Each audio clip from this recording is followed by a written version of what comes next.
Well, hello everybody, and welcome to the first ever, hopefully in a long series, called the Doge and Bunny Show. In my own videos, I'm always very careful to show all the work. I show every step. Well, Hashtag hello everybody, and welcome to the first ever, hopefully in a long, stupid stream. Oh no. No, we're good though. Okay. So, I just wanted to first say welcome to the show, and this is going to be, we're going to try and do this every other week on Wednesdays, where myself and Bunny Blackwell will look at, first you guys are going to have to deal with some patriotism, because reasons. So, I'm going to go ahead and lower this now. Before we get into the video, Bunny, you said you wanted to say some things. Bunny? Oh, sorry. No, I've risen to attention with my hand over my heart. Sorry. Okay, I'm back now. I'm back. I'm sitting up. Okay. No, All right. That's so inspiring, though. It is. Hey, everybody. Hey, Bunny. So, Bunny and Doge. Bunny and Doge. Yeah. I swear to God, I'm going to write it. I'm going to write it. I'm going to play it. It's going to be awful and awesome at the same time. It's going to be good shit. Yeah. For sure. So, before we get into the Liana K video, as I'm getting ready to set it up, you said you wanted to make a disclaimer? Not so much a disclaimer, but I Or address some things?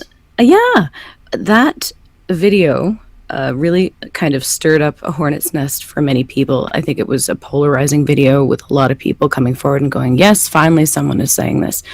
And with a lot of people going, no, I don't agree with this at all. What the fuck are you smoking? So I wanted to spend a tiny bit of time addressing the criticism, because I read criticism. I don't, even in my own videos, I never block or shut down everything. Even if I don't reply, whoop, there she is. No, I paused it. It should be paused. Okay. It's not playing for you, is it? There we go. Oh, no, okay. But no, everyone was actually pretty decent. I don't know. But, and you, Brian, of course, you didn't get a ton of criticism. Most of it was directed at me, and that's a fair cop. I was definitely more aggressive than you were in that stream. And there are reasons for that, which this will lay bare. Okay. So I've read the criticism in the comments sections and elsewhere. And as I said, I deliberately look at criticism because I'm still pretty new to all of this. And looking at criticism is part of getting better. So as I said, I think the criticism of me was pretty fair overall, and it essentially all falls into one of two categories. One, that I was mischaracterizing or addressing arguments Liana didn't make, or two, that I was emotionally reacting or had some kind of agenda against Liana. So, to the first, that I was addressing arguments Liana didn't make. I get it. You know, especially if you tuned in the middle, I can get how it would look that way. I tried pretty hard to clarify in the stream that I'd watched the whole thing several times and was deliberately tying threads back and forth as a whole to try to put everything in context. And some viewers got what I was doing. And they actually got, and I was so happy to read this actually, they got into, the premises can be unsound even if the individual points are valid, and it's all this critical thinking logic stuff that I fact to. It makes me so happy. Mm-hmm. So, and others didn't, and that's on me, man. I mean, if I didn't make myself clear, then that's on me. So yeah. I tried to emphasize that on a point-by-point case, Liana's arguments sound really good. But when you look at the context is where I part ways. I think I actually said that almost verbatim in the stream. Mm-hmm. So, and I would like to illustrate this here in the most asshole way possible, if you'll indulge me, Doginator. I will indulge. Thank you. So, I did not bounce this off Brian ahead of time, because that would completely defeat the purpose of this experiment. So I'm putting you on the spot, Doge, but your genuine reaction is important. So, we're in discussion. And I say, as a point-by-point thing, male suicide rates are high and need to be more seriously addressed. What is your reaction? Yes. How do we do that? Those would be exactly some of the questions. Yeah. Yeah. So on that point, we're in agreement, right? Yes. So now I go forward, though, and I say, yeah, men's suicide rates need to be addressed because men pay the majority of taxes. And if they die off at these rates, there'll be less money given to women's causes. Oh. Are you still on board with me? No. No. No, because that actually annoys me quite a bit. Exactly. Male suicide rates through the roof. Women most affected. This is what I'm saying. So you can agree with my first original point, but then I qualify it with why I'm making the point, and all of a sudden there's a record scratch going, whoa, wait a sec. And that's exactly my reaction to Liana K. Yeah. Oh. And because the premises that all of her arguments are coming from, if you've watched the whole thing, I mean, I know the conclusion she comes to. So when I look at the arguments in the context of the conclusion she comes to, I'm like, no, fuck off. This is not okay. I don't think it's God, at the risk of, assuming what people are thinking, which I try not to do because I know the people who typically argue against me do the same thing. Like you guys, if you get into arguments with feminists and social justice warriors or people who are generally committed to their ideology like it's a religion in any way, one of the things that will often happen is that actually they tend to start from a conclusion and then it's just about working their way back to sort of logically explain what they believe based on the conclusion they already had. So even though Liana K's conclusion comes at the end of the video, I have my doubts as to whether or not it was something that she actually concluded so much as began from, and then the video served to explain why she has that conclusion. And thank you very much, Brian, because that brings me to the next part. Because the next criticism was, holy shit, Bunny went hard. What the fuck? Is she on the rag? She had an emotional reaction. And because it's true, I'm not, and this was even pointed out on Reddit, I'm usually not very aggressive, right? I just kind of listen and make snarky comments and occasionally point things out in a calm and rational way. At least I attempt to. But there is one thing that grinds my gears. And that is, to quote Judge Judy, when you piss on my leg and tell me it's raining. And that really irritates me. Mm-hmm. And so where that comes from, let's take Liana's argument, right? The second you make the argument that you should be nice to a particular group, and then put it in the context of ... in order to get them to see things more your way, it's like, whoa. Yeah. If you're nice to people, you're nice to them because you think it's the right thing to do. Being nice in order to try to foster more receptiveness to your way of thinking, in her case, changing gaming to be better for women, it's not nice at fucking all, is it? Mm-mm. It's manipulation, plain and simple. I'd respect Liana K a hell of a lot more if she'd just present her arguments without the feels over reals heartstring pulling. But as it is, that whole video, and I'm going just by that video, it sounds more like how to train your gamer to be a feminist manual. I don't believe gamers need to be taught to treat others with respect. And I don't think gamers need to be herded like sheep into nodding along that gaming needs more women in positions of power by someone pretending to give a shit about gaming. And so that is why, and the emotion that you heard in the last stream, that's irritation. That is Bunny officially being fucking irritated. So it's cool that people disagreed with my take, and I definitely would never suggest that anyone shouldn't watch her if they like her content. That is totally not my bag. You should watch what you fucking want to watch. I'm not one of these people that are like, unsubscribe to this person or you're a shit. If you support this person, you're a sick fuck. That's relevant, isn't it? But I still stand by everything I said. I had a reason for everything I said, even if I may have mucked up the explanation at the time. And I don't think I'm wrong in my gut feeling that, and it's not really a gut feeling, it's a gut processed everything into this is my conclusion. Liana's goal is not to make gaming better for everyone. It's just to make gaming better for women. So yeah, make of that what you will. I welcome comments. I welcome criticism. It makes me think about my own motivations. It makes me conscious of the fact that on a live stream, maybe I need to show my work a bit more and show how I've come to that conclusion. And so cheers for everyone who commented. Yeah, I appreciate it, and it's going to make me a better bunny. So thank you. There you go. Now, I also want to say, before we get into this, the same thing I said before. Look, I don't really care that Liana K got really angry and emotional as a result of us making this video, because I think we were way too, like, I'll say not too, but much kinder than we have been with any other video we've ever looked at that was made by a feminist. This is the kindest. And the reason why is, I think, for my part, I think that Liana K is a very well-meaning person that actually does care about gamers. The problem is that she's also running into a bit of cognitive dissonance because she cares about feminism also. And she's trying to make these two things work together at the same time. And so it doesn't, because starting from the thesis that feminism is a good thing and therefore necessary and must be, it must work in all aspects, even if that means me changing feminism to fit my own version of it to make it work, you're still approaching what you believe to be a culture as though it has an inherent problem and it needs to be fixed, for one, which is gaming culture. Mm-hmm. To assume that it needs fixing is part of it.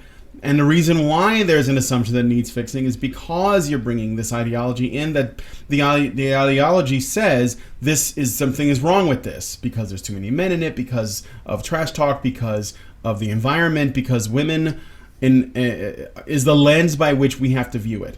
I mean, there is even, we've been having this discussion about feminism, but even bigger than feminism itself, but rather women, and how we as a society tend to value a subculture, a hobby, an interest, a group, whatever, a nation, an entire society.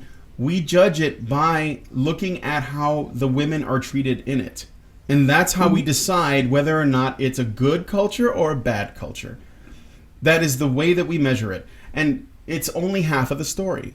And most of the time, no, if not all the time, people don't look at it from the example of, does it serve its purpose, and is it good for men and women? Is it good for people, or is it bad for people?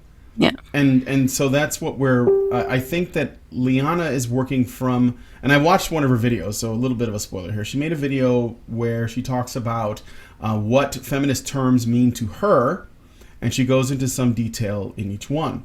And the one that got my interest the most was what feminism means to her. And it is exactly that. It is, first, it presumes a history of oppression. It presumes that there is, even though there may be less oppression of women in the West, that there are other areas where there definitely for sure is. And it applies that to a model that says, because of this historical or geological oppression that is going on in all different parts of the world for different reasons and under different circumstances, and has in the past, okay, then therefore, in order to prevent us falling back into that hole, we have to examine all other cultures in the present or that may occur in the future through the lens of how is it affecting women. And by doing that, you're already starting from a bad place.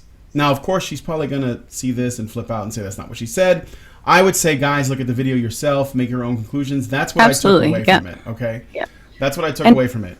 Go ahead. And I'm not even as articulate in this as you are. For me, this is the same shit, different day of feminism, of you all need to change to make me happy. As opposed, if women want to be in gaming, I think they should be, right? If you want to write games that make you happy, then do that. If you want to buy games that make you happy, then do that. But where I draw the line is where there's an expectation that anyone else should change to suit your preferences, because I don't think I have that fucking right. And even people enjoy games that I don't like, but I don't see the point in saying, well, you shouldn't be able to enjoy that. If I felt so passionate about it, and I've done this a lot in my real life, when things haven't been to my taste, I just step up and do something else. I start a group of my own, or I don't like this, so I just do it myself and try that. And there is nothing preventing women from doing this. But artificially elevating women's interests to the point where gamers are expected to step aside from their own preferences in order to somehow allow women to do this, I think that is tremendously insulting to female capacity. My best friend is a computer programmer, and she's quite good on her own. Thank you very much. She really doesn't need anybody stepping aside, so she gets more attention.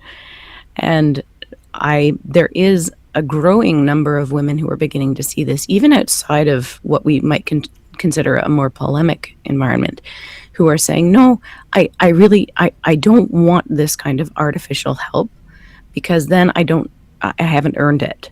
And there are more and more women stepping up and saying this. So I think that's fabulous. Mm-hmm. But more to the point, it's kind of like if I'm at a movie theater and someone's being obnoxious and talking through it, I have a few options, right? Mm-hmm. The first option I go to is not to call the usher and have them thrown out. My first option that I use is to turn around and say, hey, you're being loud. Could you be more quiet? My second option would be to move. I'm always about what can I do first before I look to some authority to try and save me. And there is absolutely nothing preventing women from making the achievements in gaming they want. They don't. If you are coasting on feels over reels, then I have no respect for you.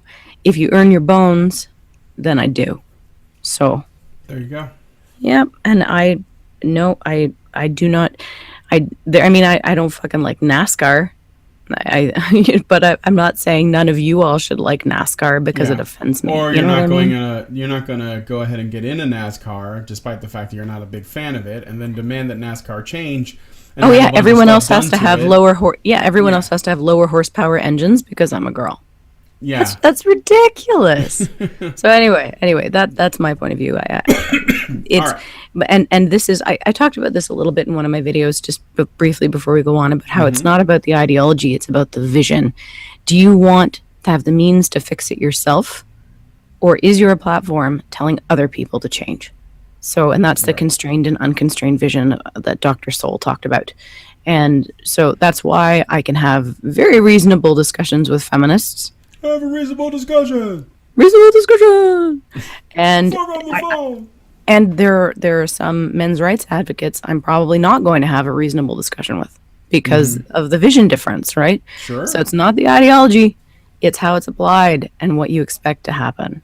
Yeah. So, but anyway, let us move on and let us tackle the lovely Liana K. We're going to look at Liana K's sum up, yes. Where she basically says, she sums up the video. Now, we've already done a show about the video. It was an Ermagerd Zerk or something or other, but now we're gonna continue. So for the sake of continuity, I suppose, this is the first episode of the Doge and Bunny show. However, it's the second part of a video. So I'm sorry, guys.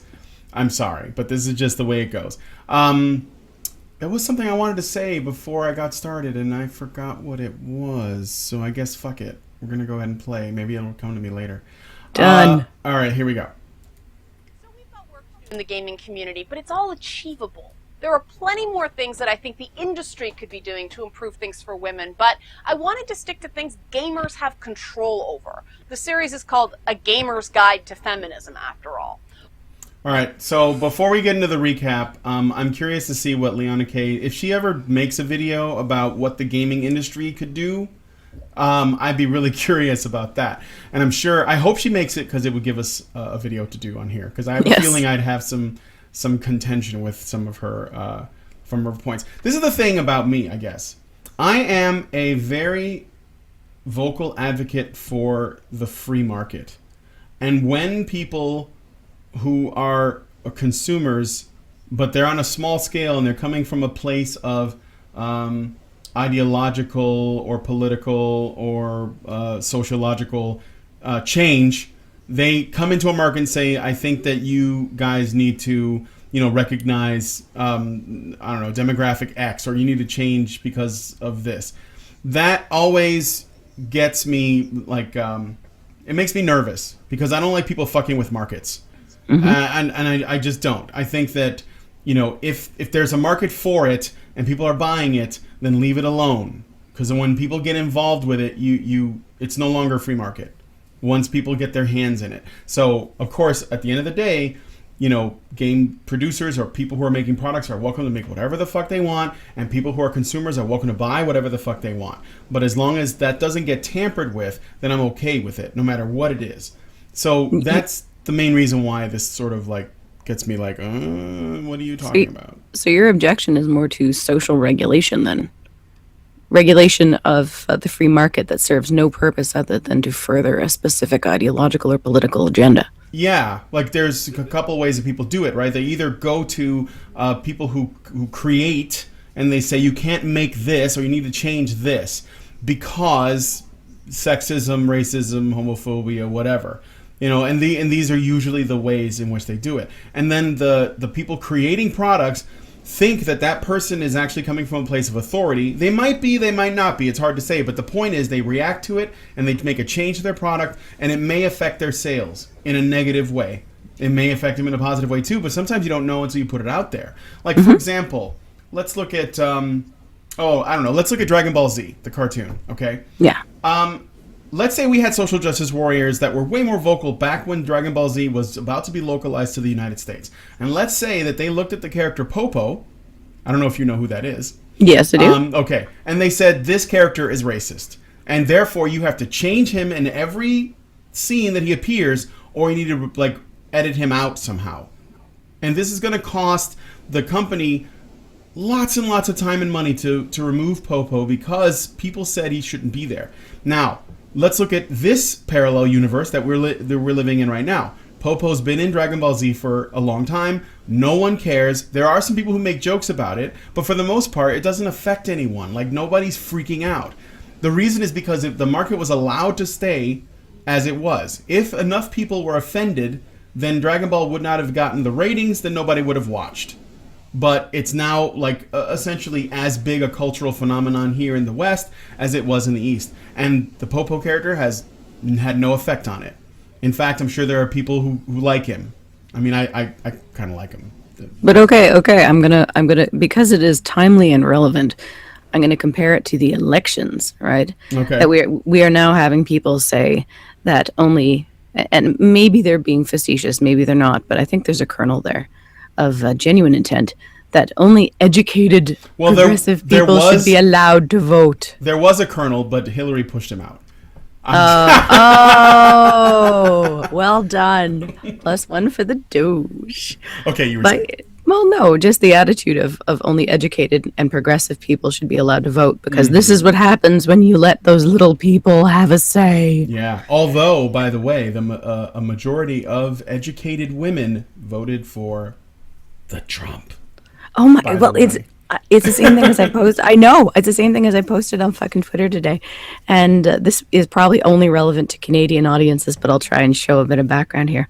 So I'm in Timmy's, like you do, because you're Canadian, and there's this little cafe clutch of white-haired, lovely elderly ladies talking about the election, and one of them is kind of holding court, and I only saw her from the back. She was holding court and she was saying Trump happened because the government didn't listen to people, and this is what happens when you don't listen to your citizens, and they got exactly what they deserve, and rah rah rah, and it was very inspiring. Like, I remember commenting to myself that, god damn, she speaks like a politician. And then doesn't she stand up and she's fucking Hazel McCallion, and who you probably have no idea who she is. She's one of Ontario's most famous mayors ever, because she very much, she had a political party, but she was very nonpartisan in what she did. She was very common sense. She completely revitalized the city of Mississauga. And to this day, people still talk about Hurricane Hazel, because she was a real trendsetter. Here. Mm-hmm. And I'm like, oh my God, Hazel McCallion would have voted for Trump. That's so awesome. But yeah, so I think you're right in what you're saying about the way things are going. Yeah. Okay, so let's get into the video. So we'll see what her recap is. We'll just go point by point. Sure. Hopefully I'll be able to do other series that focus more on things like marketing, hiring, and more industry-related stuff. But for now, let's recap. Here's how we can encourage dialogue as a first step for making female gamers seen as full-fledged gamers. Well, this might now, before we get into this might not be directed at the gaming community because the gaming press is also a big part of this problem. I think they are the problem, but that's just me. So let's see who Liana is actually addressing. Because we are. Stop associating the gamer identity with inherent privilege. A gamer isn't a white man. A gamer is someone who loves games. Associating the gamer identity with men, others women. All right, so... Keep in mind for those watching that she did exactly that earlier in this video. Associated it specifically with men. So, and talked about how we could make gaming better for women, and this is how, and talked about men being the primary consumers of games, but women were the primary users of household money. So, I don't know. I don't think you can have it both ways here. But yeah. By the way, number one, stop associating the gamer identity with inherent privilege. So you are working from the assumption that people who are associating the gamer identity with privilege are really associating the gamer identity with men, which is associated with privilege. Mm-hmm. And when people, and this is the privilege argument that I get a lot from social justice warriors and feminists and so on, is that recognizing that someone is privileged is not a mark against them. It's not a bad thing. However, they're also blamed for everything. They're typically othered for it. And most importantly, and this is something that you can see if you look at the actions of groups like Black Lives Matter and radical feminists and like LGBTQ activists, not the people, but the activists that tend to get really, crazy. They use the privilege argument as a means to attack the people that they consider to be privileged. So it is divisive, no matter how you slice it. Because when you have a bunch of angry people who have been told they are victims of another group, because the other group, by and large, seems to be doing better, and then you say the reason why the other group is doing better is because they are privileged and your group is not privileged, then you are giving them the fuel to hate the other group. It's class warfare, no matter how you slice it. And then what Liana K does is she says this others women. So somehow this paradigm, which is allowing people to hate men because they happen to be the primary consumers of games, and because they are men, they are privileged, which might have something to do why games are made for them. I don't know. I know that it's likely the market. This somehow is more damaging to women than it is to men. This is what I'm talking about when I talk about the feminist lens, which only looks at how women are affected in every single circumstance, and it asks the question, how do women have it worse in this scenario? All right, Bunny. Well, her entire thing is it's entitled "Make Gaming Culture Better for Women." As for othering women, I would like to see a little bit more specificity here. Who exactly is othering women, and how are they doing it? I'm not saying it doesn't happen. I'm saying I'd like some specific examples because I've been a female gamer for a long time. I've never felt othered. I know that's anecdata. It's not a real argument, but I would like to see some specifics here. And in the comments section, there were a few people, women, who said, well, I've felt very othered by gaming situations. But I'd have to say, is this a systemic thing? Is this particular group of people? I felt more othered. I could come back and say I felt more othered by female-specific groups than by mixed groups, which I have. Mm-hmm. I've never felt more pushed out than by female-only groups because I'm an atypical female. So where's my privilege there? Where am I on that? So I for the first point, I don't think there's actually any meat in this. I want more specifics. I want more, context. Yeah. I'd also like to, I wonder if Liana, if you've ever considered, and I'm sure I don't know if you have or not, have you wondered why there are a lot of women that play games, but many of them don't actually call themselves gamers? Like if there's something biological or neurological or psychological about being identifying yourself with a group that is typically considered an outcast group. For example, there are a lot of men that play video games, but there aren't a lot of men that call themselves gamers. And there might be because there is a assumption of being lower on the social hierarchy scale if you are like a gamer or a nerd or a geek. Now, in a lot of ways that those terms have kind of broadened themselves to the point where they don't really have as much meaning as they used to. Like I remember when I was a kid in the 80s, if you were called a nerd, that was damaging. Like that was, that meant that you were in terms of the, like, say, high school, hierarchy, you were at the bottom or near the bottom. But these days it doesn't mean as much. But there is still, I think, a bit of stigma with it. So if you asked a guy who maybe he owns a console, which many people do, and he has like, NBA and like sports games at home, and he plays first-person shooters occasionally, but most of the time he's out on dates and going to the clubs and doing, a lot of socializing, right? And he has girlfriends and whatever. So he would, if you asked him if he was a gamer, and he was like more of these dude bro guys, he probably would say, no, not really. I got a game at home, but that's not my life. I do other stuff, which is unfortunately, Go ahead, Bunny. Go ahead. Oh, I was just going to say, it's interesting you say that, because I raised this, and you did as well in the last stream we did addressing the first part of this, that the term gamer and gaming as a whole is not considered the way it was. Certainly not when I was a kid, and you're younger than I am, so I don't know how it was when you were a kid. I don't think I'm but younger. Yeah, as you said, a lady never tells, neither do I. Okay. So, but I know the kids that I work with, the kids that I volunteer with, they're mostly boys.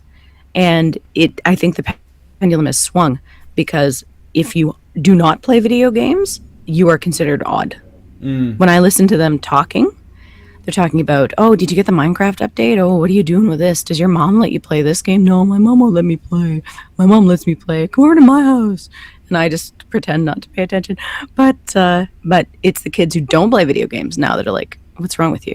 You don't play video games? Mm-hmm. You don't know who Markiplier is? Oh my God. Really? So I think the pendulum is swinging the other way. I think at one point this might have been a relevant point, but I don't see it as the way it is now. Yeah. With the stigma. And gaming commercials are so commonplace and mainstream now. Yeah, no, it is the biggest entertainment medium in history. In terms of its money and stuff. And comics are no longer nerdy. I remember it was the same thing with fucking comic books. If you read comic books, oh, what's wrong with you? And now there's all these friggin' Avengers films and Wolverine films, and I just saw Deadpool, which was pretty good actually. And it's not that weird little geeky corner of the shadows with Gollum. My precious. And that's true. So yeah, it's just not. And as for othering women in it as well, I guess maybe I have a blind spot here, because I've never experienced it. I've been part of gaming and comics, and I mean I wrote for a fucking gaming company. Like I was in it up to my eyeballs, and I never my sex, gender, how I expressed it was never an issue. It was, but can you play? Yeah. Are you good? Do you know what the fuck you're talking about? And I really, really don't see it. Yeah. If we're taking turns trying to beat a level, do I really want to give you the controller next? That's that's really what it comes down to. Exactly. Yeah. So anyway, I think that you're right. I think it's changing a lot. I'm thinking about I'm thinking about another thing too, is and maybe this is also shifting when it comes to women. I remember a time where women would be or girls, let's put it that way. They'd be on the internet taking pictures of themselves playing games or doing video of themselves playing games or whatever.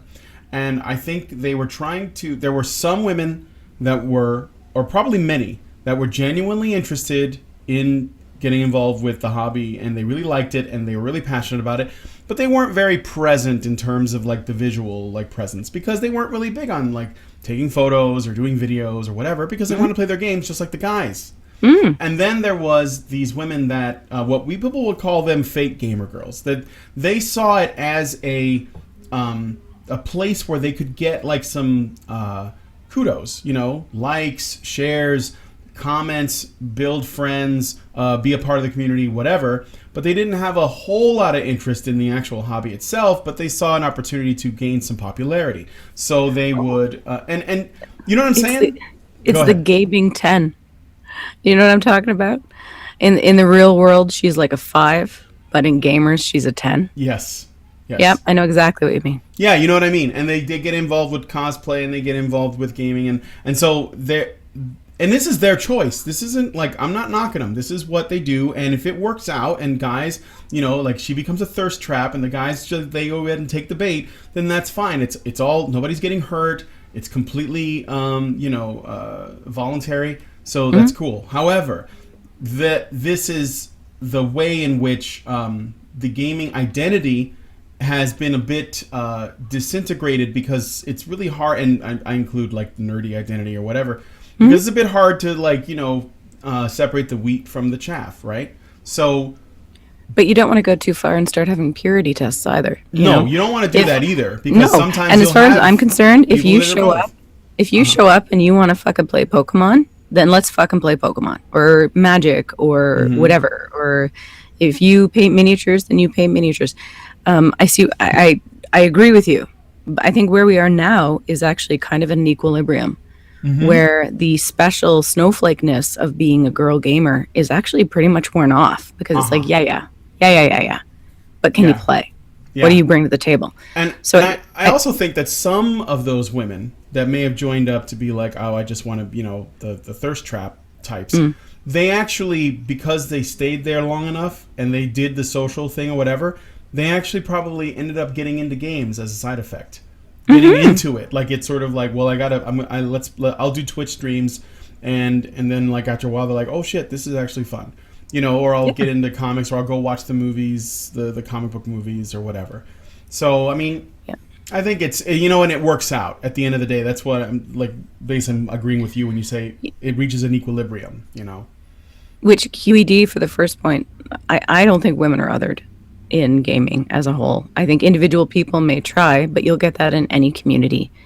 I don't think think women are excluded. So let's go on to number 2. Let's go on to number 2. There. We'll let it play. But just in closing, associating the gamer identity with inherent privilege is a bit weird, because they're usually looked down on and made fun of. But you're also saying that because they are men, they are inherently privileged. And because we can hate on men just for being men, and you can look at the election and all kinds of shit for evidence of that, then this somehow affects women most, which is, if she hadn't added this other's women, I might be more equanimous. I might have more equanimity. Sorry, about number 1. Stop associating gamer identity with inherent privilege. All right, that's one of those fair statements, right? But again, and this is the illustration I did with the male suicide and men paying taxes thing. But you tack this other's women on the end, and it's like, oh, really? Yeah. More of this? Really? Exactly. It's got to be about them. It's more of this feminist speak, right? Okay, number 2. Focus on the similarities between different types of gamers and use empathy, stressing a common desire to belong. Listen, don't lecture. People don't care about your feelings when they think you're attacking them. This goes... Yeah, and again, this is what I'm saying about the being nice to get people to see your point of view. She follows it up immediately with, people won't listen to your feelings. Again, feels over reels. Everything she is saying is to try and get people to listen to, these are the reasons gaming has to change. This is the fundamental premise, and that is what I reject. So again, it's how to train your gamer, version 2. Focus on the similarities between different kinds of gamers. Use empathy. Stress a common desire to belong. Listen, don't lecture. These are all the speech patterns and tactics you can use to get people to come over to your way of thinking. But and that is what I mean, right? It's, if it was just be decent to each other, be excellent to each other, great. But this is how you speak to gamers to get them to agree with you. And that's what makes me go, oh, no. Yeah, this is all like, tempting flies with honey. But you still gotta be careful about where the honey leads. Oh, that sounds... And that's one thing I've noticed about people's reaction to Liana. And I said this in the last video too, she is very, very good at this. You want to believe her. You want to believe she is authentic and genuine in what she's saying. And maybe she is, maybe she isn't. I again, as I said in the last video, I can't say for sure what her motivations are, and frankly, they're irrelevant to me. What is relevant to me is putting a yellow triangle with an exclamation mark on it, going, when people are telling you to use really nice language as a way of getting people to see your point of view, then that means it is an emotional appeal and it is not an argument appeal. If she would just if she would just present her arguments without all of this emotional wingle-wangling, then I would respect her more. Yeah. But this also, and for anyone who's had arguments like this on the interwebs, this also bleeds into the, well, I've been so nice to you, why don't you see my point of view? Yeah. And you've used all this harsh language, so that immediately makes you wrong. For me, I would rather have somebody call me a fucking dog-faced cunt who was wrong in every way and mean it and have arguments supporting that than someone who used really flattering, nice language to me just as a means to make me more receptive to an argument that if I really thought about, I wouldn't agree with. Yeah. So, and that's the thing with me as well. Again, with the criticism I got, well, you came a crupper pretty hard there. Well, at least you know where you fucking stand with me, don't you? If I like you, you know, and if I don't like you, you know. Yep. And that's how I roll, baby, and that's how I like it when other people do with me, even if that means they dislike me. I just want to know. I don't want people to be nice to me as a way of getting me to go, oh, well, maybe you're right, even when I know I don't believe they're right. Yeah. So no matter how you package something, yes, the contents are what matter. So using empathy in and of itself is great. Stressing a common desire to belong, listening, don't lecture, But again, the fundamental premise, this is how you get gamers to treat others like human beings. Let's just not forget that she said that earlier in this video. The gamers that should be convinced. The gamers need to be encouraged to treat others like human beings, and this is how you do it. Yeah. Do gamers need to have a common desire to belong? I don't think they do. I don't think that belonging is what it's important. I think because see that the desire to belong to something implies to me that then the thing that you want to belong to has to compromise, and the degree to which they want to compromise will vary depending on the person trying to fit in. And that's actually what that's the stressor that we're running into so often with these kinds of discussions, because I don't think gamers owe anyone anything. Thank you. And, yes. At the end of the day, they don't. So if you're someone who wants to be a gamer, then just do it. But if you go in there and you're like, I'd like to talk to you about something that's been bothering me in this particular community. I mean, you can voice, your discontent, but just having discontent does not mean that your discontent is valid. So you need to, present it. And if the community that you're a part of says... no, this is the way we are, fuck off, then, you should fuck off and go find another group that's more like what you are like, or make your own with blackjack and Stop trying to change everybody but yourself. Yeah. So, if you don't like it, change your perspective, make your own, or stop fucking playing. Do not ruin everyone else's enjoyment of something. Mm-hmm. And this is the thing. And again, and I said in the last video, this is a total chick way of thinking, right? That any social thing you go into has all this emotional entwinement around it. But there are female gamers who just like to fucking play games. We don't go into it for a social group. We don't go into it looking to belong. We don't go into it for attention. We go into it because we like games. Mm-hmm. And this idea, and I don't even have to fucking like somebody I'm playing games with. I just have to be enjoying myself. Yeah. We don't all have to hold hands, sing Kumbaya, and take pictures of our cervixes, for fuck's sakes. We can just shoot things in the fucking head, can't we? Yeah. We don't need to talk about our feelings and have all this empathy bullshit. Can we not just play? No, it's all become... Everything has become some symbol of the patriarchy and something that needs to be fixed, and we have to point it all out and all that other bullshit. Doesn't it, when you say that these are the ways that the gaming culture should change to allow women to like exist within it, imply that women would not be able to do so otherwise? Exactly. I am a woman, and none of her suggestions make gaming better for me. In fact, they all will make gaming intolerable for me. So, yeah. So do I not count? Am I not a woman? I mean, in other streams we may have established I have very few traditionally feminine sperm traits, but does my voice not count because I disagree? You know? No. Yeah. So stop speaking for all women in gaming. Yeah. And reel it back in here. Yeah. All right. Let's continue. I think she's about to add a caveat to the number 2 as well. Okay. People don't care about your feelings when they think you're attacking them. This goes for everyone.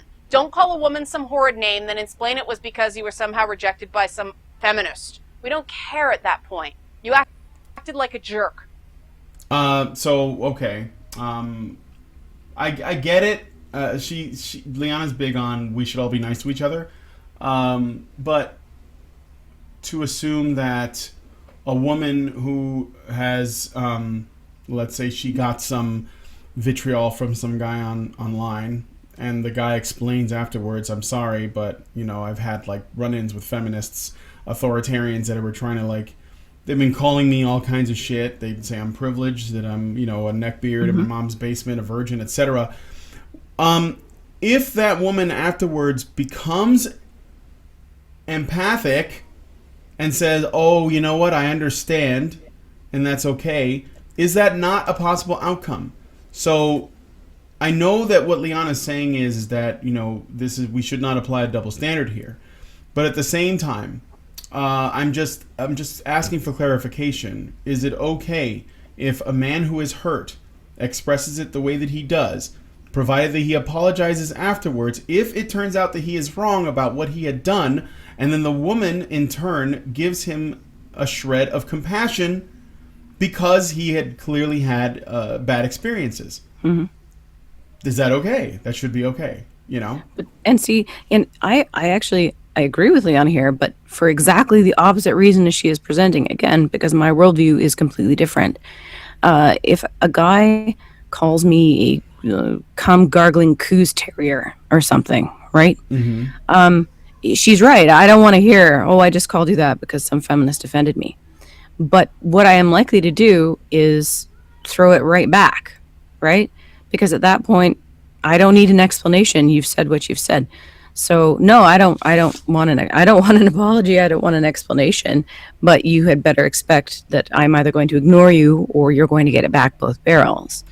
And again, we're relying on this touchy-feely stuff again, which not everybody ascribes to. Not everybody wants everything to be about how their feels were hurt in grade 4 when Marcia laughed at the Valentine they gave them, or when Marcia didn't get any Valentines. It's not everybody wanders through the world with every slight they've ever suffered forefront in their mind. Some of us move through the world trying not to think about those things because otherwise we wouldn't be getting the fuck over it. So, and again, that's her worldview, right? If a guy called me, what the fuck did I say? Cum guzzling coos terrier. There we go. I actually had an ex-girlfriend that I called a jizz burping gutter snipe. Oh, that's romantic. I know. She deserved that. She probably did. Oh, I might take it as a sign of affection, I'll be honest, but I'm a bit warped that way, I guess, because in my circle, the more you insult someone, it means the more you like them. So it's in one of those. It's very Irish. Our fire was hot, but brief. Yes, yeah, I would imagine so. But no, why is this even an apology thing? And if a guy did insult me, and he was somebody that meant something to me, and he apologized, I wouldn't even want an explanation then. So she's right there. It would just be like, okay, you apologize, thanks, let's move on. But it's the underlying premises again. Oh yeah. All right, let's go ahead and continue. Yeah. recognize that getting more women playing AAA video games isn't a humanitarian cause. It's important for the financial health of the video game industry because the industry needs more consumers buying console games. I can't disagree with her more here. For the first part, recognize that getting more women to play AAA games isn't a humanitarian cause. Then why are you using traditionally feminist and SJW type buzzwords in order to convince people that getting more women to play AAA games is important? So again, you got to pick a side here, Liana. I really believe that, because otherwise it just seems deceptive, to me anyway. And as for it being important to the financial health of the video game industry, women buy what they buy. Changing a working model, changing AAA games that make millions of dollars is not going to attract more women, this is my opinion and my observation, than it will alienate the buyers who like the formula the way it is. If it's not about getting women to play games, it's about creating games people want to play. And I know it sounds like they're the same thing, and they're not. If we continue, I mean the Liana side of the force, continue telling women that the way games are alienates them, and they believe it, then by definition you are creating a niche market. So yeah, new types of games need to be played to fuel the video game industry. You're right. Or you can say, if you don't want to play this game, don't play it. But there are people who do, and you have the ability to support the games you do want to play. And there are thousands and thousands and thousands and thousands of games to play for every taste, for every level. And so I don't think our argument stands. No, I mean look, the AAA gaming industry only has one goal, and that's to make money. Yeah. And the same thing goes for the indie developers too. They may say that they're interested in, like, I don't know, like being more artistic in their developing it, but they want to sell games. They all want to sell games. And I think that the industry has taken many risks and tried lots of shit to not only get more women to play, which I don't even know how you do that, like without, making assumptions about women's sensibilities and their interests. Exactly. It's that getting again. Yeah. Like, how do you do that? And then of course that would inevitably mean changing your game. Now, maybe, let's say, and again, this is, you're going into like, what do women like versus what do men like? But let's say a game like the Telltale games, which I don't like any of them, but maybe they have a bigger female audience because they tend to have more of a focus on drama and less on gameplay. Mm-hmm. Or maybe the Mass Effect games, which try to, maybe they balance it out, where they have, yes, there's like battles to fight and stuff, but there's also relationships to build. I think that, first of all, working from the assumption that that's what women want, I don't know. I mean, I guess so. Maybe. I'm not a woman. I don't know. I know that personally, I think the relationship stuff in those games is awful and boring. It's just me, though. I just want to blow shit up, and I wish I could just skip all that. But maybe that's the attempts that they made. But what I'm saying is if that's the reason why that's there, then one can't necessarily make the argument that the AAA games industry isn't making real attempts to try to get more women to buy. Not only women, yeah, but also casuals. Because you have, for example, they put in multiple difficulty levels. Some games take, all the fighting out altogether, and all you can do is you just play through the story. Some games make the controls really easy, or they just make the game easy, and that actually ends up making people walk away altogether, or like their core, their core fan base, So I think that the industry is making a lot of attempts to and that's because the market does exactly that. But Brian, this is why our argument falls apart. If women were this amazing financial force that she tries to present earlier in the video, then these AAA companies would already be tailoring their games to that niche to get money, because they're about the money. So if women are supposedly this incredible financial force, then why does she need to be making these videos at all? We don't need to get women to play AAA games. Mm-hmm. They're either going to pay or they're not, and the companies are either going to change their games or they're not, and the market will work itself out. Yeah. But there is absolutely nothing presenting women right now from choosing games they want to invest in and play from the thousands of titles in thousands of different styles and types that already exist. Yeah. And whether they're playing on console, PC, or their phone. Exactly. So if women were supposedly this deciding factor to the financial health of the video game industry, as she tries to present earlier, this would already be a thing. But the fact remains that women, frankly, are not a huge financial part of gaming, and you're never going to make them such. You can't get women to play games. You can't herd them into that.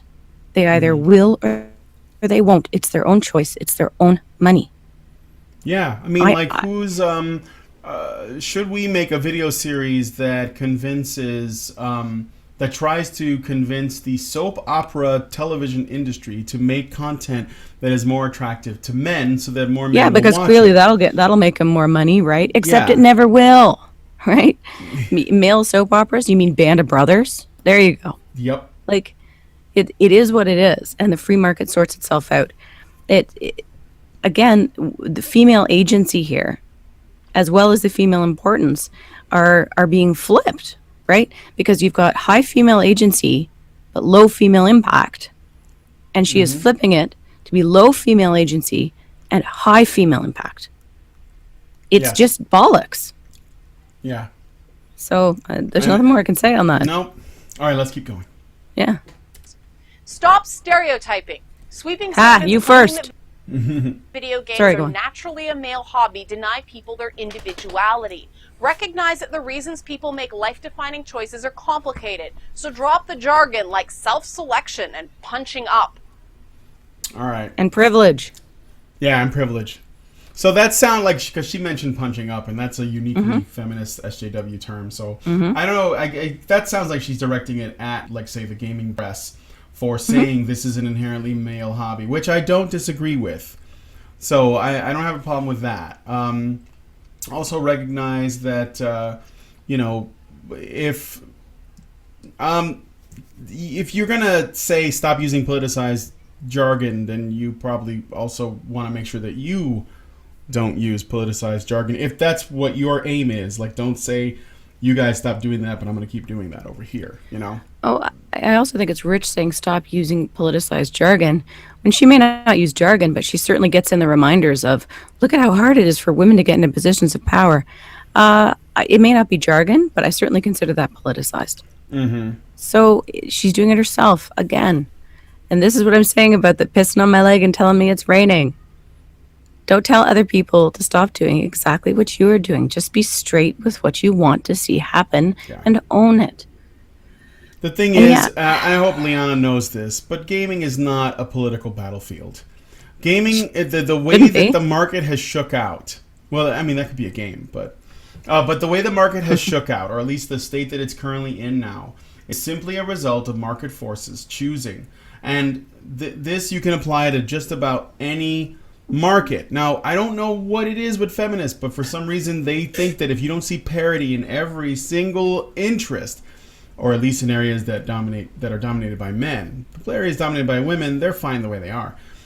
If they don't see that, they think that there is a cultural problem. And the reason why is because this is a thing about the left, okay? And I say this as a person who has values that are on the left, and I'm making this disclaimer because I don't want people to think that because I'm saying this, I'm using this terminology, that I must be on the right, because everyone's got this weird binary way of looking at things where you can't criticize your own side because your own side should be fine.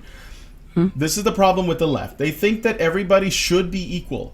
They see everything as equal, no matter what your state is, no matter your race, no matter your religion, no matter your financial position, no matter your gender, no matter your sexuality, no matter your sexual preference, whatever. The problem with that is that's just not the way things shake out. Especially as a society becomes more and more free, people actually tend to become more and more polarized in their choices. So the more free, like economically free a society is, the more men and women tend to gravitate towards gender roles, because the freedom to do so exists. In areas where there is much less freedom, there's actually more egalitarianism. But that's because the struggle is the same. And you can look at countries like Sweden and the United States and so on. You'll see a lot of places where women go, because they have the freedom to choose to do so, they gravitate towards traditionally feminine interests with some overlap in male interests, what I would consider to be neutral interests. And then men tend to gravitate towards male interests. This is just the way things shake out. And to try to alter the markets because you believe that the world should be equal a certain way, you're trying to sort of engineer it, as it were. Yeah. I find that to be really worrying because you're not actually giving people choices. You're forcing equality because you think that's better somehow. So, yeah. And I agree with you. And as for stop stereotyping, well, how about we stop stereotyping gamers as fragile, as she did earlier in this video? How about we stop stereotyping women as somehow offended or uninterested in traditionally male games? How about we stop stereotyping female gamers as being such gigantic friggin' tissue paper tigers that the second someone trash talks them, it's harassment? So how about we stop that stereotyping? Because she does not speak for me as a woman and as a gamer and as a woman gamer, a wamer. A wamer. So, a wamer. It sounds almost like Weimaraner. Anyway, I'm getting a bit silly. Sorry, go on. I love those dogs. Okay. Yeah, me too. Work against the strong negative social conditioning coming from outside gaming. It isn't fun to be a freak. Harassment targeted at anyone needs to be seen as unacceptable. Different rules based on gender lead to confusion. If it's not okay to say to a woman, it's not okay to say to anyone. All right. Okay. Yeah, no problems here. Those are good points. No more trophy victims. Let women talk. Don't talk for us. You first again. Yeah. Seriously, stop. No more, trophy victims. She don't talk for me. Nope.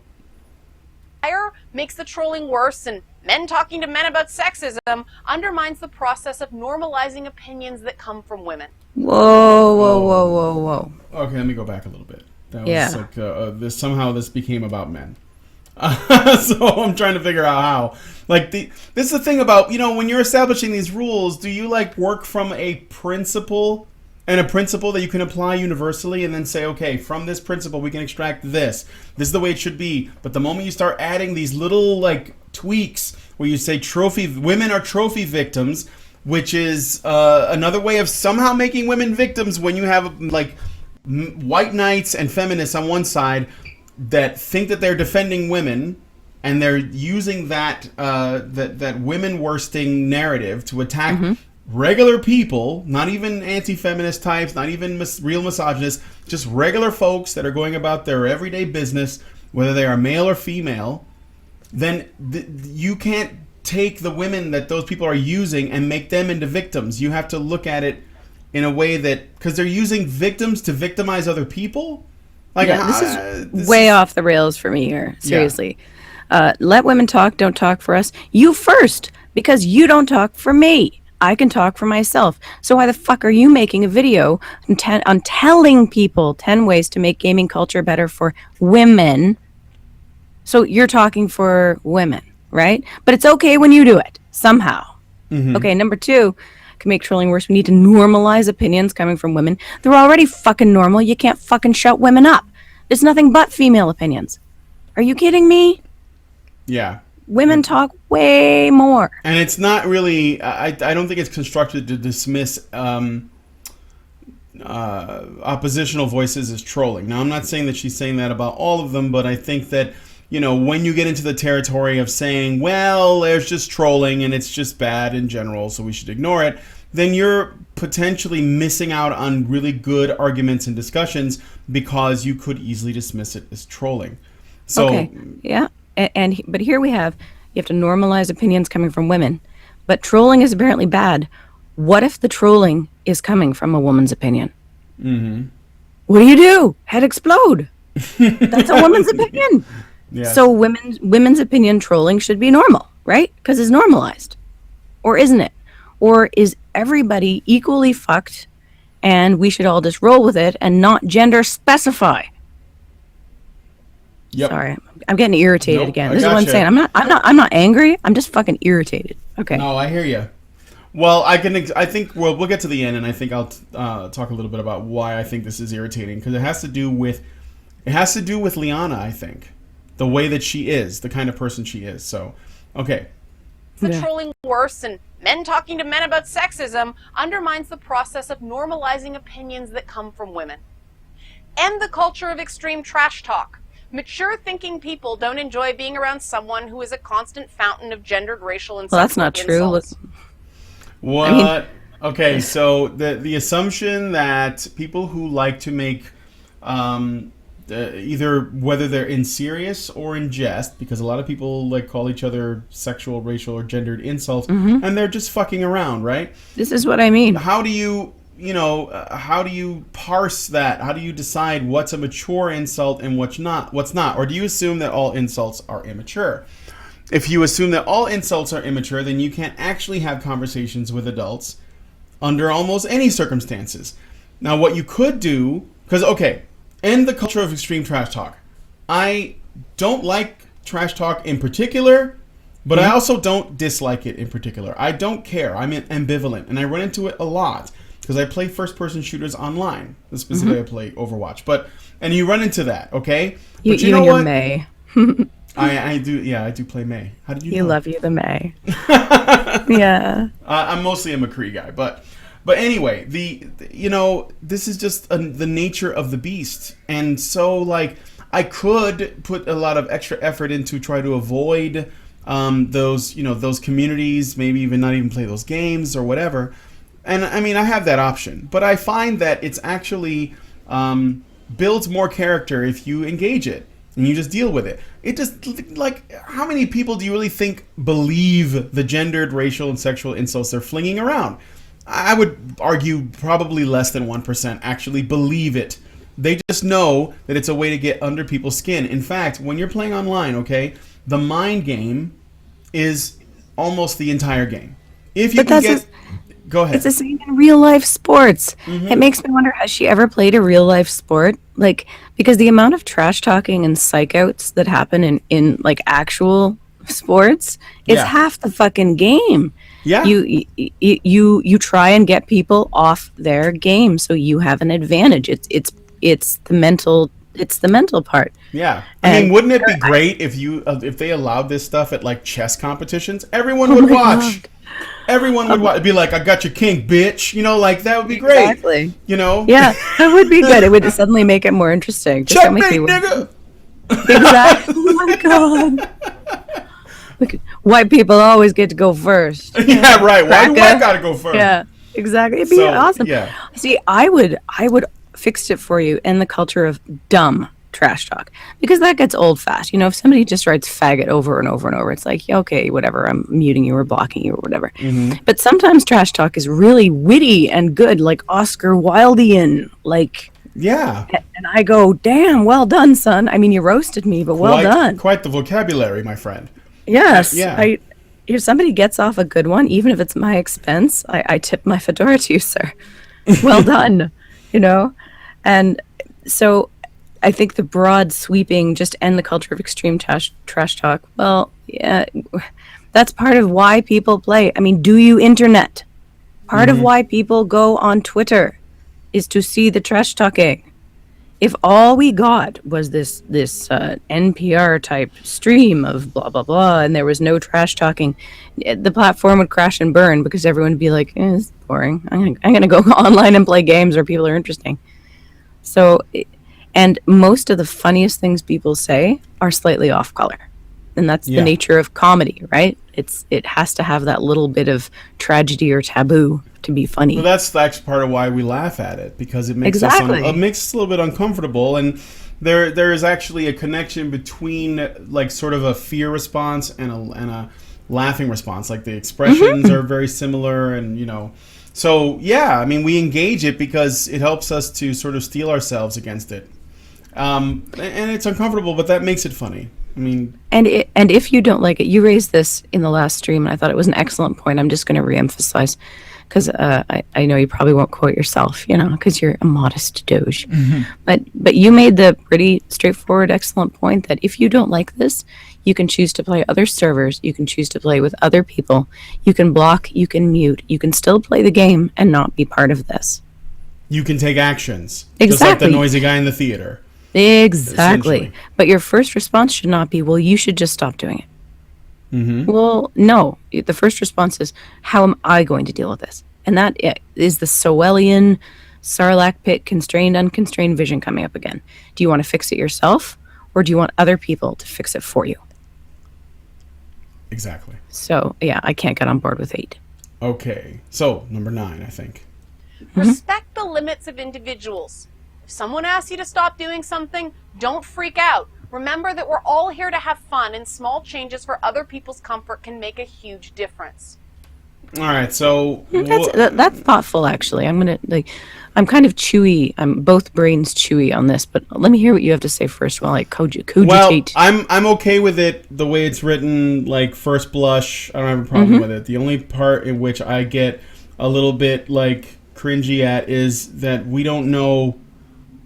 Like, where are there limits of individuals that are unreasonable, and should we also still be sensitive to those, or does this get to the point where the individual, like, what is the thing that you should stop doing? Like when she says, if someone says stop, you stop. Well, let's stop what though? Because that could be like, oh, I don't know. Like it goes back to the trash talk thing.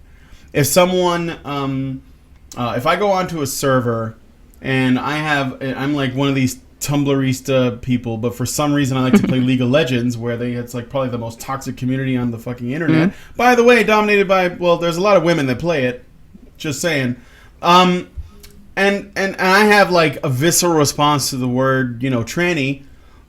I could go on and play a game with someone and they use the word tranny, and I should tell them, that's what I'm talking about. Is this the point where I say you have to stop? And because I said stop, you should stop, because you have to respect my limits, because I can't handle that word. Well, maybe what do they owe you? What do they owe you? Exactly. Like, why should they? I mean, there's a difference between I'm going on the mild end, because at the extreme end, let's say someone is, bullying you constantly, they're following you around, whatever, they're spamming your folder with like messages, like on your PlayStation network or whatever. Yeah, you should certainly ask them to stop, and it'd probably be great if they did. Unfortunately, then you run into problems where people just won't. So you'll have to take things into your own hands, and you'll have to block them, or you'll have to go complain to the the people who manage the servers or whatever. As a very last resort. As a very last resort. But I'm saying do what you can. Yeah. And then if you can't, then you move on, because this is getting into a territory where I know what Liana K's intentions are. I know that she means to create a space that is comfortable so people can start discussion. However, there are some things that I think can be abused. I'll put it that way. That is an excellent point. That is where my brain was going. This is a bit whiffy of the Jordan Peterson type stuff right now, right? So if someone says, stop calling me by that pronoun, well, this is a part of debate right now. Yeah. You're not entitled for anyone to respect your wishes within the constraints of the law. And that apparently wasn't good enough, so now it needs to be made law. But I actually agree with the spirit of this. If you're not a douchebag and someone says, that actually really bothers me, and they're your friend, let's just assume you have some kind of relationship or you wish to continue contact with this person. If my friend said, for example, it really bothers me when you use this word, just don't around me, is that all right? This is why. If they're my friend and I care about them and I want to hang out with them, I'm probably going to go, okay, yeah, absolutely. Right? But a stranger on the internet, that gets into mucky territory, because I can say, this really bothers me, stop, until I'm blue in the face. But in an open forum, I have no right to dictate what other people say to me. Yeah. And I am more likely to just go, fuck off, you're not worth my time, and mute you or block you, or which I rarely ever do. For me, you really have to be super obnoxious. I think I blocked one person on Twitter, And it's because they were repeatedly spamming me with that I was a horrible racist. And it just got boring, frankly. I mean, it wasn't even interesting. If it was interesting, I probably would have let it continue just for the lulz. Because even I can be lulz, you know? But it was just boring. And I said, if this is the best you can do, sorry, fuck off. Yeah. But yeah, so I see. 2 out of 10 wouldn't even rape. Exactly, wouldn't even rape. So but so with 9, I get where she's coming from, but I don't like where it could lead. Yeah. And frankly, I am not likely to ever ask someone to stop doing something unless we have a personal relationship. Yeah. I think this is another one of those, it comes down to, I get what Liana K is saying. Again, I agree with you, and I said this already, at first blush, the general sort of message of it, I totally can get behind. People should, in theory, respect each other, but the thing is, there is the reality that we don't live in a world that's like that. It's just not like that. Every molecule on this earth has been trying to eat or fuck itself since the beginning of time, and we're still trying to do that. So this is just part of what we have to accept as our nature. Now, is it okay to ask people to do that? Sure, that seems to be what Liana K is doing. She's just making a plea, saying, if you could, please, that'd be nice. But don't expect it to be obeyed. No, don't expect it to be obeyed. And then the third most important thing is there's also one other thing. I think that it'd be better for people to build a backbone. I'm going to go with, what's his name? That was going to be my last point. Backbone. I am voting for Hillary Clinton. Backbone. All right. Now, anyway, that's a inside joke. I guess I shouldn't have said it online. Hopefully, the chat knows what I'm talking about.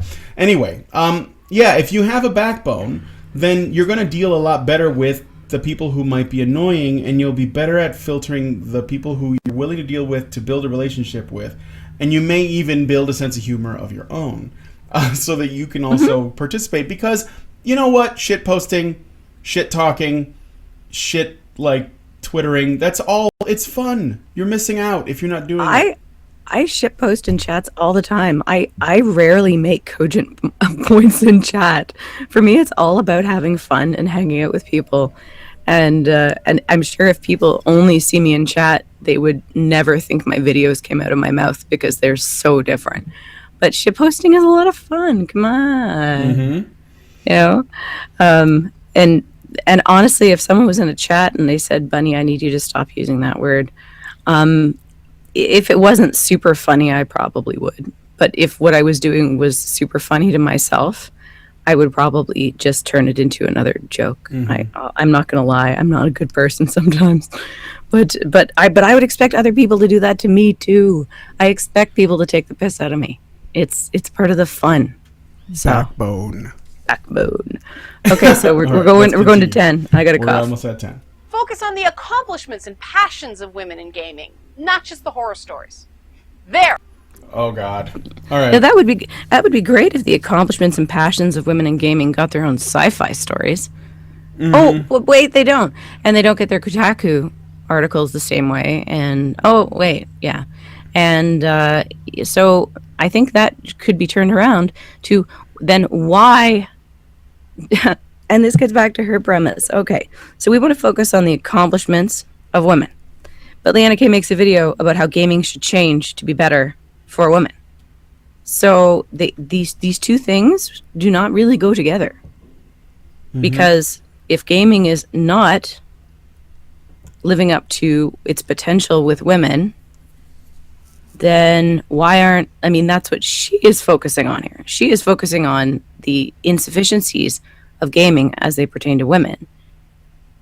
But I don't see her focusing on the accomplishments and passions of women. In fact, earlier in the video, she made a point of pointing out how women are not being allowed to have accomplishments in gaming. So this is another one of those talking out of both sides of her mouth. Don't make a video pointing out that women are being held back from accomplishments in gaming and then say, you should be focusing on the accomplishments of women in gaming. Well, why are you? Why aren't you? Because this whole video could be in the category of horror stories to women. Trophy victims, right? Horror stories for women. Yeah. I don't know. I really wish she would filter it down, wheat from chaff it, and stop trying to present both sides of the argument, because it just makes people like me really irritated. Yeah. Also, I don't know if what it is. Maybe it's just me. I constantly run into this thing where in any given area that is typically not dominated by women, it's important for people, not just feminists, just people, to want to single out women's accomplishments in some way. And I ask myself, why? Why does that matter? And I guess, like, when people they say, well, if you... if a woman sees a woman's accomplishments in a given sort of field or industry or whatever, then they may be inspired to go and take a job and like try to or take on the challenge and also achieve things. Like if they don't see themselves in something, then they're less likely to do it.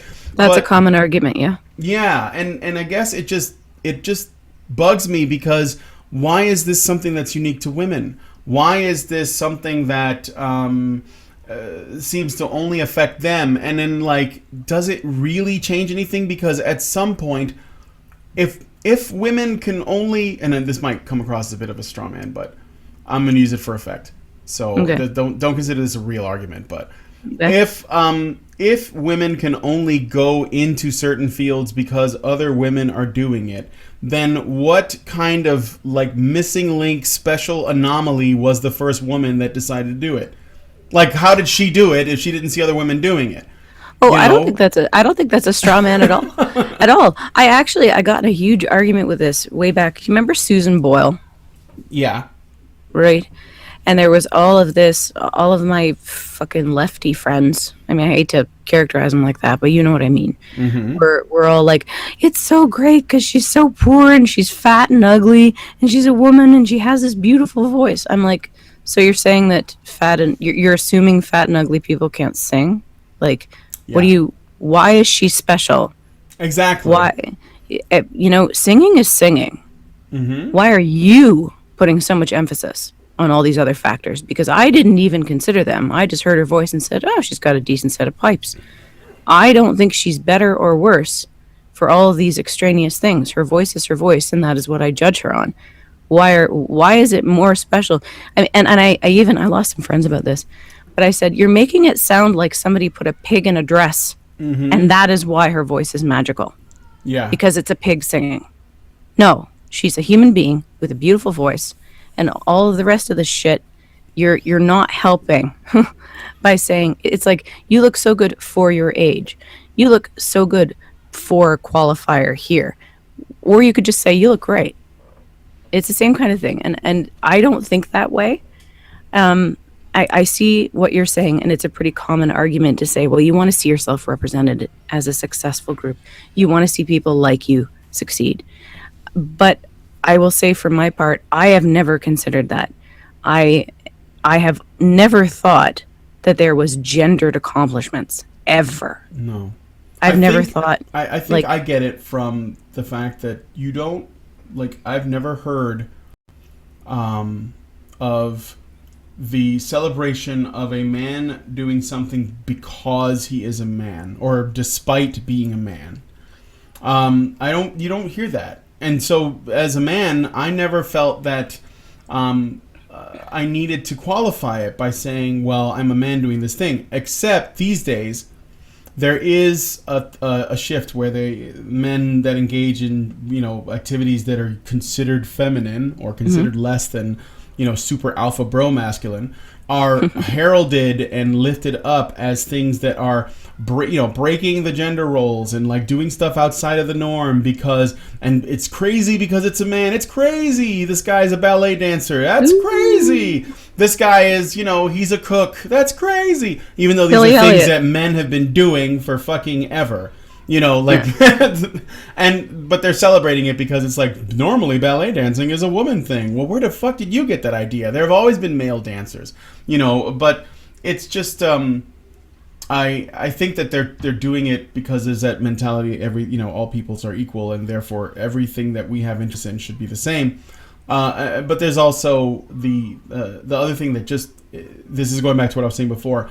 Whenever I hear, that a woman says, as a woman in Industry X. Yes. That just drives me up the wall. Like, it just drives me up the wall because I'm like, I don't care that you have a vagina and you happen to be doing this thing. Why aren't you celebrating the fact that you're doing this thing by itself? Just say that, you know? And there are some women that have, and I'm really glad that they exist. But there are a lot of women that are like, as a woman in the X industry, and it's like, God damn it. Well, I get that. No, and I get that in forensics. Mm-hmm. Oh wow, you're a woman and you're dealing with all those dead bodies. Wow, you're so brave. And it makes me want to tear someone's throat out, honestly, because I'm like, no, I'm no more or less brave than any other fucking person that does this. This is not a guy thing. Why are you making this into a guy thing? Because to me, it is just a thing. So yeah, it's a thing. It's not a guy thing. It's not a girl thing. Stop saying that. It's a thing. Because it drives me up the fucking wall. Yes. Or you're so strong. I also get, well, you're so strong for a woman, and it's always from women. Yes. And I'm like, what do you? I lift weights. If you lifted weights, you would be this strong too. That's all it. Lifting I'm weights makes you special. stronger. It's crazy. Yeah, weights. Do you even lift, bro? Weights make strong. There you go. Like, it's not. I'm not some special magical thing who's doing something that needs to have it fucking pointed out. Yeah. And I actually really hate that when it's, because it's kind of like it being patted on the head and told, that's so great that a woman can accomplish this. Good for you. Good for you. And I'm like, fuck off. I'm not doing anything a man hasn't done. I'm not doing anything my colleagues and peers don't do. Like, the fact that I have tits doesn't mean it's special. I think I should get an award for being able to write my name in the snow without a penis. Like that, Yeah. I could see getting an award for. That took some muscle control. I could say that. Yeah, I agree with that. Yeah. That I would accept. That's great that a woman can do that. No, the last time I think I drew something in the snow, I think I drew the two towers with my penis. That's kind of amazing. Yeah. And then, but I ran out before I could Did finish the plane. Did you melt the steel beam? I did. My urine could have melted steel beams that day. Okay, so moving on. Moving before we on. get into more silly dick jokes. This is Not why you're just the horror stories. There, 10 things-ish that can promote more women in video games that have absolutely nothing to do with changing the contents of the game. Yes, they do. changing the contents of the game.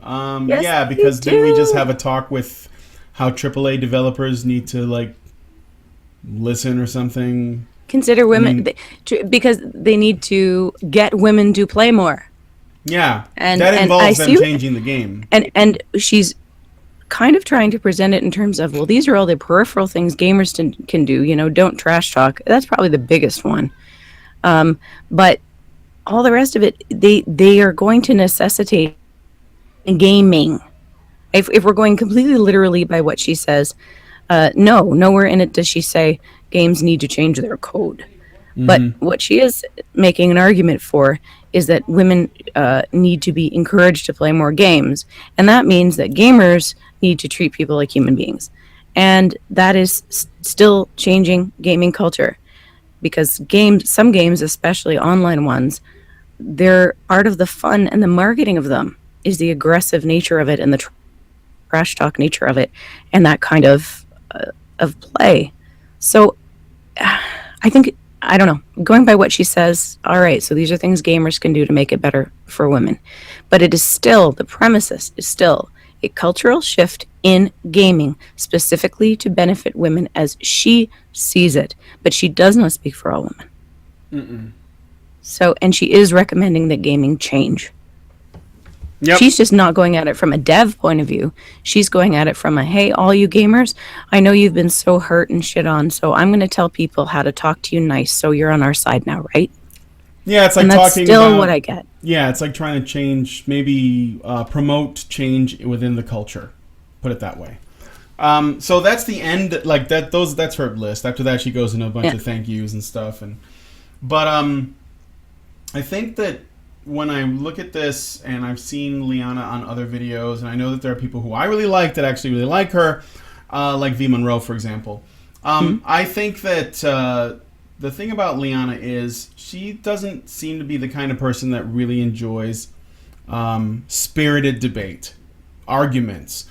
They can get aggressive. People can use foul language. They can be what she would consider probably, I would assume, I don't know. Liana will probably make a comment on Twitter, or 10 or 20. But they might be considered to be less than diplomatic for her tastes. She seems to be the kind of person that wants to try to be as sort of like non-confrontational and like kumbaya as possible while making her point. But oh my God, can I back you up here? Yes. Sorry, go on. Sorry.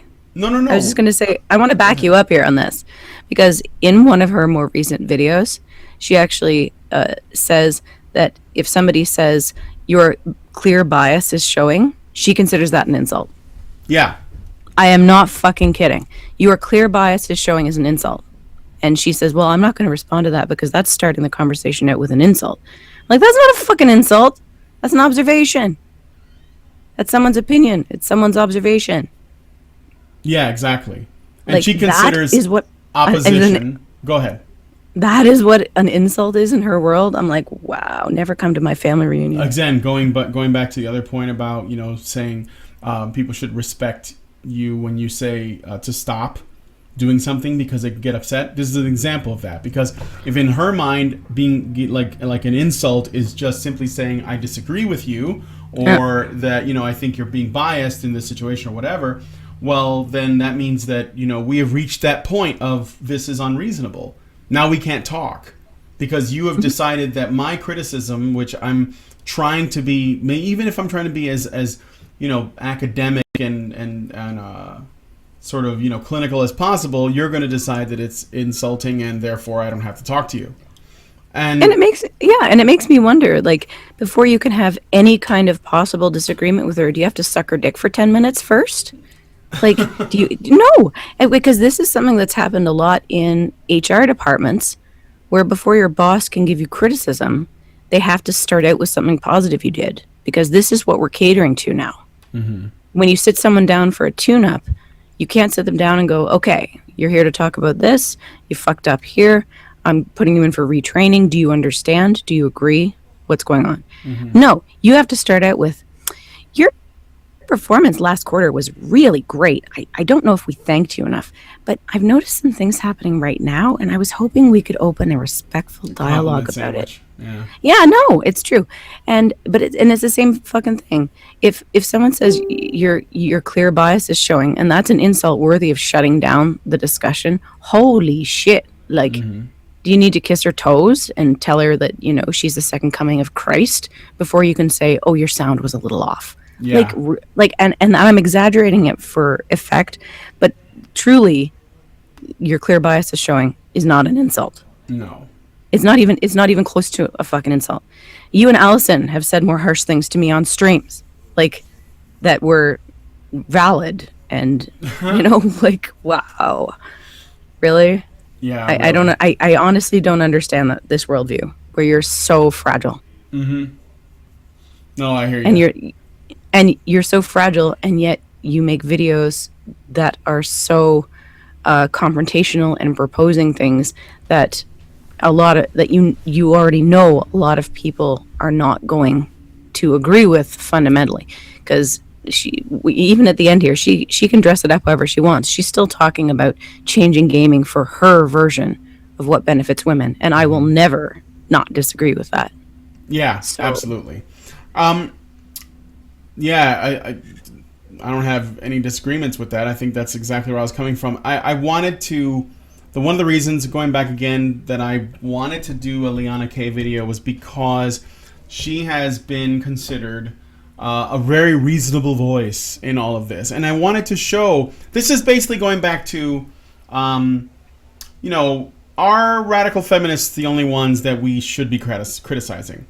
Do moderates still, are they immune? And I say no. I don't think that they are, because the radicals and the moderates and even a lot of normies that may not even identify as feminists, they work from the same perspective in many, if not all cases, and that is, how does this thing that I'm looking at and examining affect women? Because that determines how good it is or how bad it is. And so, I think, yeah. Oh, sorry. Go on. No, go ahead. I was just going to say, I this is perhaps an unpopular opinion on YouTube, but hey, that's all good. I am not thin-skinned, so come at me, brah. I think feminists like Liana K are far more dangerous and far worse than radical feminists.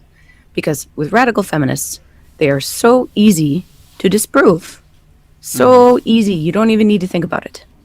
But Liana K, again, it's the men's suicide matters, ... because of taxes. Because her first premise, she comes across so well. And even reasonable critical thinking people listen to what she say and they go, oh yeah, that sounds really reasonable. That sounds really good. And then you get to the punchline. But by that time, you're already feeling sympathetic and you're already feeling inclined to believe her and you're already feeling inclined to want to like her. So when she gets to the punchline of, yeah, but we still need to make gaming culture better for women. Yeah. It doesn't hit you that way. No, I don't see. I don't think radical feminism is a real danger right now. I think it's the subtle, pernicious, Kate Brooks kind of feminism that is much more dangerous. Yeah, I see what you're saying, but I guess from what I was also including in that subtle Kate Brooks style feminism, I think that there's a lot of radical feminists in there too. But they're just not the yell at the top of your lungs, green hair, throwing trash cans. Like they're not those that kill all men, Zarna Joshi's, No, they look really normal, they look and really they sound normal, really normal, and they're really pleasant. And that's they're what like, makes them dangerous. Yeah, they're like the what's the name of the Harry Potter character with the pink? That was and the cats. Oh, I know what you're talking about. And the the bleeding. Yeah, I don't remember her name, but yeah, I know exactly who you mean. She was the worst character in the movies. Everybody hated her, but she did everything with this, like pleasant and polite way. So, and that was actually part of what. Yes, that's a radical. Like they can be. I think that what I consider to be a radical is somebody who, despite all the evidence that you present, they can't change their mind. They will not let go. Even if you tell them, despite evidence that you bring forward, despite the arguments that you make, despite the fact that you might say, look, I don't want you to stop caring about women's issues, but I don't think you need to call yourself a feminist to do it, because look at what all these other feminists are doing under the flag of feminism. And these cunts are in power, and they're doing terrible, terrible things to men and families and women and children. And you, because you're calling yourself one, you're so determined to hold on to this label that you're willing to let all this go and say, well, those are the radicals. That's not me.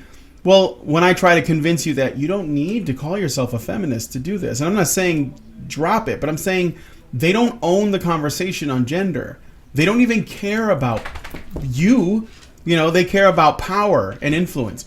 When I try to bring that forward and I make my argument, and these feminists, even the ones that claim to be moderate, even the ones that are really polite and nice in conversation, they say, no, I can't let go. That's, to me, that's radical. Because they're not, it's like somebody who, it's like basically trying to shake somebody out of a cult. Yeah, but let me lob this back to you, Brian. Okay, lob it. You have said that Liana does not like discourse, and she herself has put forward her own criteria for, I'm not going to respond to this because you started out with an insult and I don't want to do that. Does she not fall into that category too then? I think so, yes. Yeah, exactly. But you don't think she is, right? No. Because and that's why I think she's more dangerous. I hear that. And keep in mind, when I say dangerous, I'm not going tinfoil hat, she's going to blow up the world dangerous. I actually have a fair degree of respect for that kind of skill. And I said that in the last stream too. What she does really well. And my hat's off to her for that. Yeah. But, and as I said in the last stream as well, for me, no matter how reasonable she sounds, I got to keep my eye on that underlying premise of, like I did with the suicide, right? I may agree on certain points, but when we get to the end of which way we're going to go, we're going to part ways. So. Yeah. I hope that, because I think that what's happening with Liana K too is that she's doing she makes more and more videos, and I think that in many ways she's digging deeper, but I don't know if she's digging like if she's entrenching herself more into feminism, or if she's like getting more into the gaming culture, sort of, which is a lot more libertarian and not as, it doesn't come from that same authoritarian place. I hope, because this is the thing, and I guess it's just because I have there's a part of me that has hope for people, right? Of course. I think that I looked at Cassie J, who had made the red pill. It took her about 3 years to just come to the conclusion that she does no longer identifies herself as a feminist. And it took a lot of digging and a lot of like coming face to face with some things that she didn't want to see before, and it was very like bothersome for her. And I wonder if this could happen to her. But I don't know that she was really radical, but she did make some pretty SJWE films before she did the red pill. Why couldn't it happen to someone like Liana? Why couldn't she like dig deeper and like it, but it won't happen unless she really sort of like faces the arguments that are being put forward by people who want to sort of bring about other facets, and not from her like academic background. So yeah, there's a part of me that is I guess hopeful. That's because you have this gigantic squishy heart. You do. You do. You have genuine hope for humanity. I don't know. It's why we work so well, because I have none. So we play off each other that way.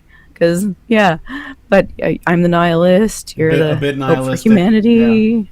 Yeah, I'm a little bit country. You're a little bit rock and roll. But you could be right, and the proof will be in the pudding, because she's making a new video series, and I guess you could count this as a little plug for Liana K. See, I have no ill will, I have no hostility.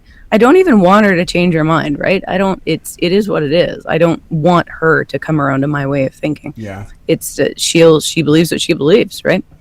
But she's making a new series, and she says she's going to be and more neutral in it, which I have to admit I am skeptical about, because I if you take that much offense to someone saying your bias is showing, how do you examine your own bias to make sure you're neutral? This is obviously a touchy spot for her. So, but we'll see. I could be wrong. She says she's going to be less feminist, more neutral. We will see. Yeah. I think if she could drop some of the double talk and focus and really present herself with in a less disingenuous, to my eye, way, then I think she has a potential to create some really powerful content. Yeah, I think that she's already experiencing some like conflict with this. That's why I think there is double talk, because it's just this desire to try to justify both positions at the same time, and it's I think that she's running into that. But go ahead. To be fair, and I got this is part of the criticism that happened on Twitter, because I do respond. I respond to shit. So good or bad, let's talk about it. But someone on Twitter raised the point, because in the last video I said, why does she care so fucking much what the feminists think of her? You just say what you mean and let the chips fall where they may. And then someone sent me the link to the Crash Override Network and all that bullshit, and how much turning and eating each other like Duncan's horses was happening.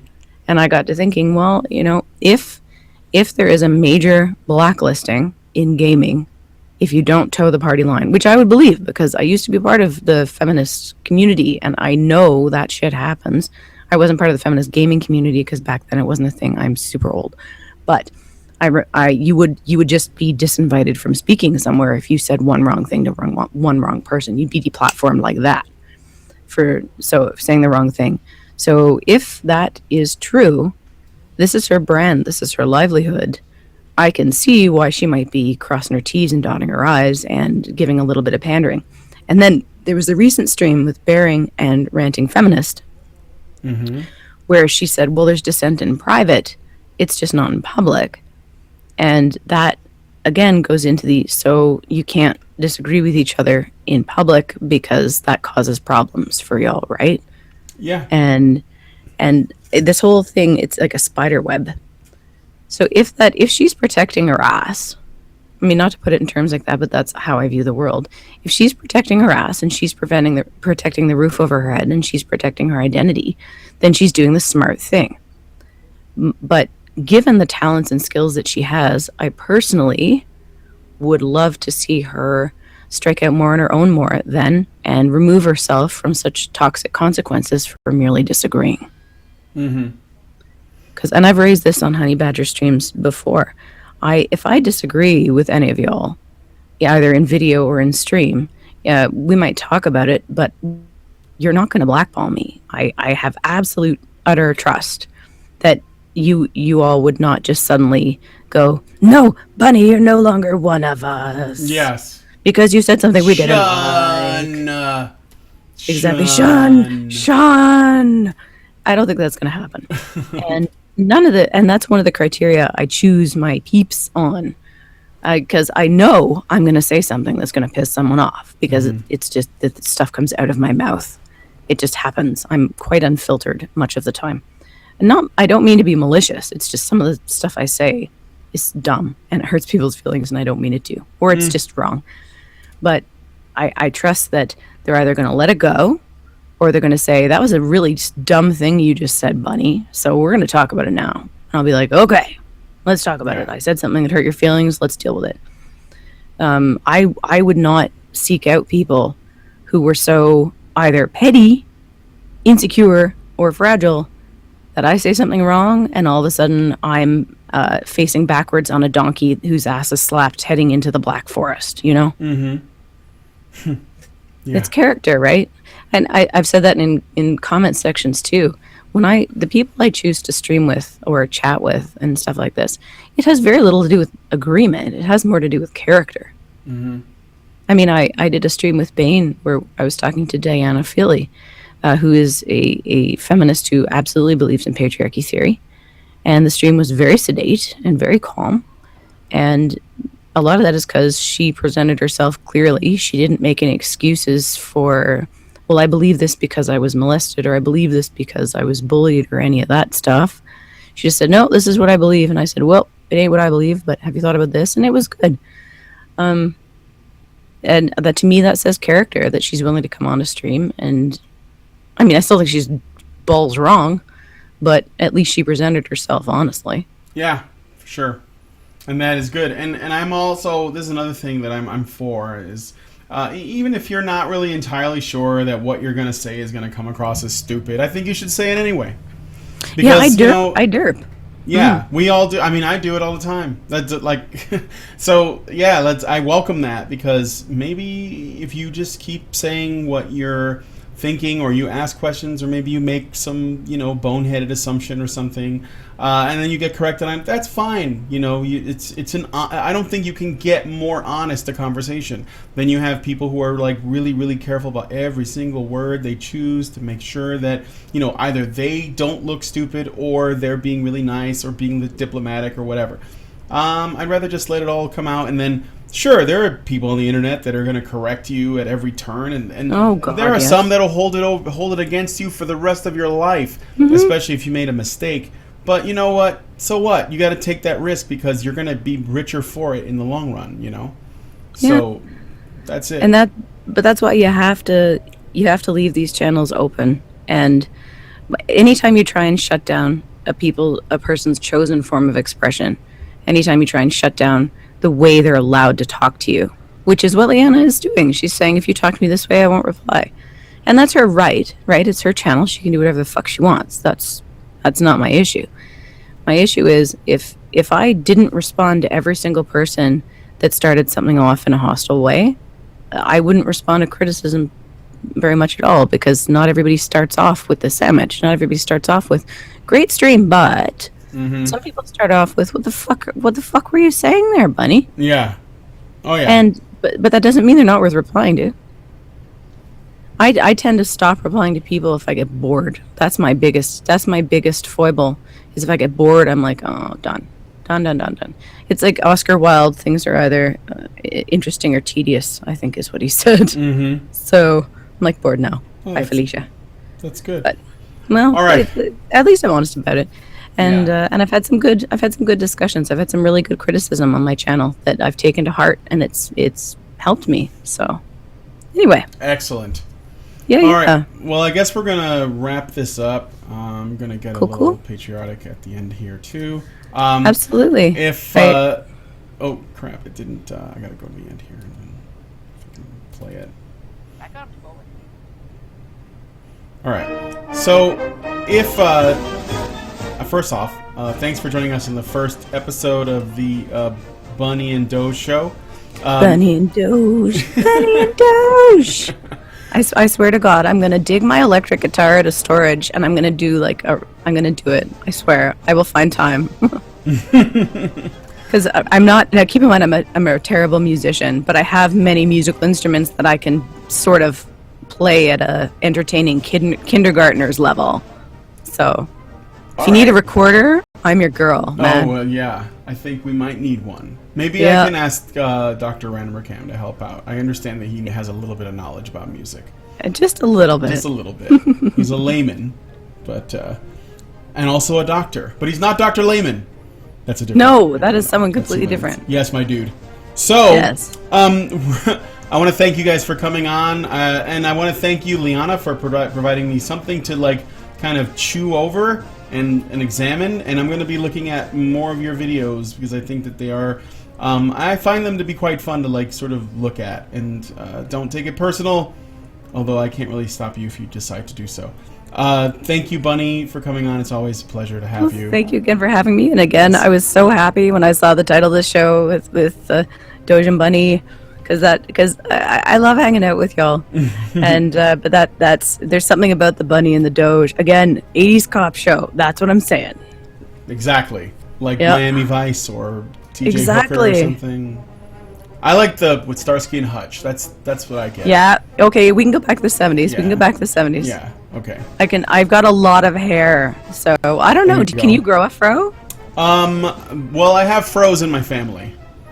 Okay. Okay. We may leave the froze to you. Yeah. And I'll wear the pastel suit with the bell bottoms. We'll combine the eras. There you go. I can get a perm. That'll probably work. They need to bring those back, anyways. For guys. Yeah, they call them body waves now.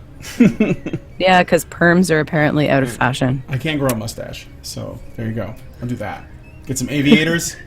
Okay, well... Yes! Oh my gosh, you need a porn stash. That would make me so happy. Oh, no, you have no idea. I would print the picture, and with respect to your girlfriend, this isn't a creepy thing, but I totally would put your picture up on the wall. In the restaurant star wall. Yeah. That would be amazing with the porn stash and the fro and the aviators. Like a shirt that's kind of like a couple buttons open. Yeah. And you need the gold chain with the little sperm horn on it. That would be amazing. Yes. Amazing.